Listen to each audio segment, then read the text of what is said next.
بسم اللہ الرحمن الرحیم۔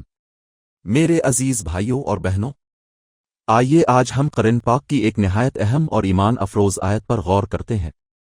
اللہ تعالیٰ سورۃ الواقعہ میں ارشاد فرماتے ہیں، ترجمہ: پس میں قسم کھاتا ہوں ستاروں کے مقاموں کی، اور بے شک یہ بہت بڑی قسم ہے اگر تم جان سکو، سوچنے کا مقام ہے۔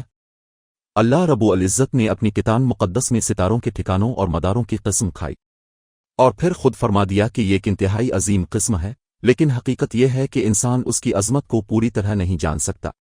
بھائیو، قرآن کے نزول کے وقت انسان فلکیات اور سائنس کے ان علوم سے لا علم تھے، لیکن آج کا دور علم فلکیات کا دور ہے، اور آج سائنس نے وہی سچائی واضح کر دی ہے جسے اللہ نے 1400 سال پہلے بیان کیا۔ آج سائنس یہ کہتی ہے کہ ستارے کبھی ساکن نہیں ہوتے، وہ ہمیشہ حرکت میں رہتے ہیں، ان کے مقررہ راستے اور منازل ہیں، اور جب ان کا سفر مکمل ہوتا ہے تو ان کی ایک آخری منزل بھی ہوتی ہے۔ بعض ستارے اپنی زندگی کے اختتام پر ایک عظیم دھماکے کے ساتھ ختم ہوتے ہیں، اور بعض بلیک ہول کی شکل اختیار کر لیتے ہیں۔ کیا یہ سب کچھ وہی نہیں ہے جو قرآن پاک نے ہمیں پہلے ہی بتا دیا تھا؟ میرے بھائیوں، یہ حقیقت ہے کہ قرآن مجید اللہ تعالیٰ کی حکمت اور نور سے بھرا ہوا ہے۔ وقت گزرنے کے ساتھ ساتھ اس کی سچائی اور حقیقت مزید نمایاں ہوتی جا رہی ہے۔ قرآن وہ کتاب ہے جو نہ صرف ہدایت دیتی ہے بلکہ انسان کو کائنات کے راز بھی دکھاتی ہے۔